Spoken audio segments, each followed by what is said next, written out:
Hi, Darren, the mortgage man here, and I just wanted to address in the most common question that I get asked, as I think it might help you out a little bit, and that is how much can I borrow?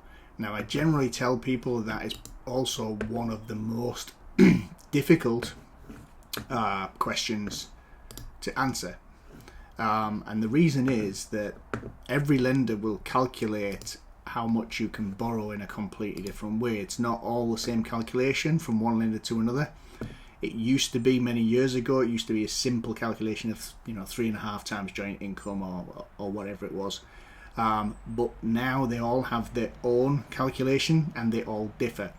The amount that you can borrow will vary from one lender to another quite massively, and that is where it can cause not issues as such, but obviously if you go to one lender and they tell you you can borrow X amount and that isn't enough to buy the house that you want, you may be surprised that actually you could get the house that you do want by going to a different lender, because they will lend you a different amount. And what I want to do is just show you very, very quickly the level of difference, because when I say it can differ massively, I think people get a perception in their head of maybe it's a few £100, a few £1,000. I don't think they fully understand how big that difference can be. And what I'm going to do is I'm going to go over to my desktop and I'm going to show you on a quick calculation, which is it's just to highlight really how this differs, and hopefully it's going to let me switch to my desktop, which it's not that easy, it would appear. Okay, this should be it.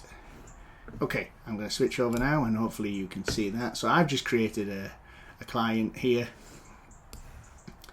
Mr. Joe Blogs and Miss Fanny Adams. And I've just entered basic details. What I've done is okay, so I'm going to do, there's two applicants. I'm going to do retirement age 70, employed. Let's say Mr. is on 25,000.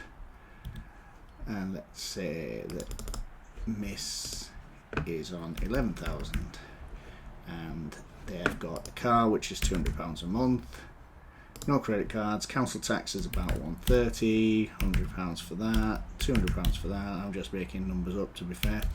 But these are kind of typical from, for the area that I'm in. Purchase, let's say box standard 25 years. Everybody thinks you can only do 25 years. That's not true. Let's say the house is 150,000 and they've got a 10% deposit. So they're borrowing 135. What I'm going to do is I'm going to click search.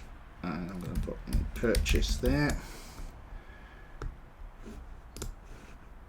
And what this is hopefully going to do is it's going to go to the different lenders and calculate, using their affordability calculations, how much this couple can borrow.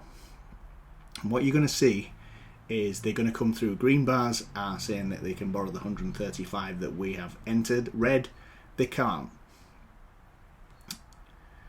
Now it's a fairly straight line. You don't always get quite such a I suppose a straight line as this, but I have put in what we would call a vanilla client, which is box standard, no issues, no credit issues, no benefits in the background, no children, that kind of thing. It's very, very vanilla. You couldn't get any more vanilla than this. So if I resource this and go maximum amount, and I go down to the bottom, what I'm going to do is I'm going to go down to the bottom and look at the lowest amount that they can borrow. So the reason it's saying fail is because they can't borrow the 135,000 that we've put in. Lowest amount is 78,100. And if I take the highest amount, 253. Now I'll be honest with you, these normally crop up and it's normally a lot higher, but I think that's an anomaly. But even if I take the second one down, 178, there is £100,000 difference in the borrowing capability for this client from one lender to another. So if you bank with somebody who's down here and that's who you approach and you can't borrow enough, for example, if you bank with Clydesdale or Virgin Money as it is now, and they will only lend you that, then you're looking around for an extra couple of grand because you can't borrow the 135, when in reality there's plenty of lenders that would lend you the 135 on this list. So that is why it is a very difficult answer. It's a difficult question to answer because the truth is, I don't know. Off the top of my head, I don't know. I can generally tell if somebody is aiming way too high, but if it's somewhere near, it's very difficult to give an amount. So hopefully that answers that question, and it is the most common question I get asked. So hopefully that helps you guys out. Take care.